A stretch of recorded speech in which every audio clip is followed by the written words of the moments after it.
அதிகாரம் 15. அந்தியோக்கியாவிலே கர்த்தருடைய ஊழியம் சிறப்பாக நடைபெறுகிறது. அப்போஸ்தலரும் சீஷருடனே கூட அநேக நாள் சஞ்சரித்திருக்கிறார்கள். அப்போது ஊழியத்தில் ஒரு பிரச்சனை உண்டாயிற்று. யூதாவில் இருந்து வந்த ஊழியக்காரர்கள் விசுவாசிகள் மத்தியில் ஒரு புதிய உபதேசத்தை போதகம் பண்ணுகிறார்கள். இதனால் அப்போஸ்தலருக்கும் அந்த ஊழியக்காரருக்கும் இடையே பிரச்சனை உண்டாயிற்று. கர்த்தருடைய பிள்ளைகள் சாத்தானுடைய ராஜ்யத்திற்கு விரோதமாக யுத்தம் பண்ண வேண்டும். அதே வேளையில் தேவனுடைய ராஜ்யத்தில் சமாதானத்தையும் காத்துக்கொள்ள வேண்டும். யூதேயாவில் இருந்து வந்த யூத மார்க்க தமிழ்ந்த ஊழியக்காரர்கள் மூலமாய் அந்தியோக்கியா சபையில் பிரச்சனை உண்டாயிற்று.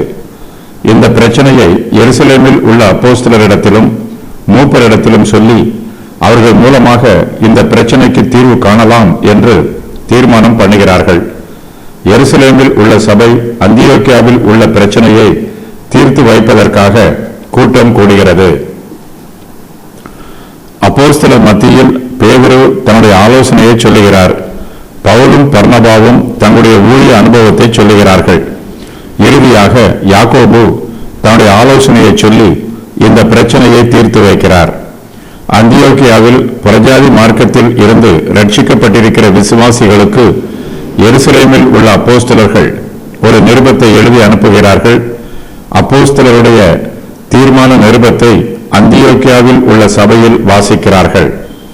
புறஜாதியார் மத்தியில் ஊழியம் செய்வதற்கு 2ஆம் முறையாக மிஷனரி பிரயாணம் மேற்கொள்ள வேண்டும் என்று பவுலும் பர்னபாவும் தீர்மானம் பண்ணுகிறார்கள்.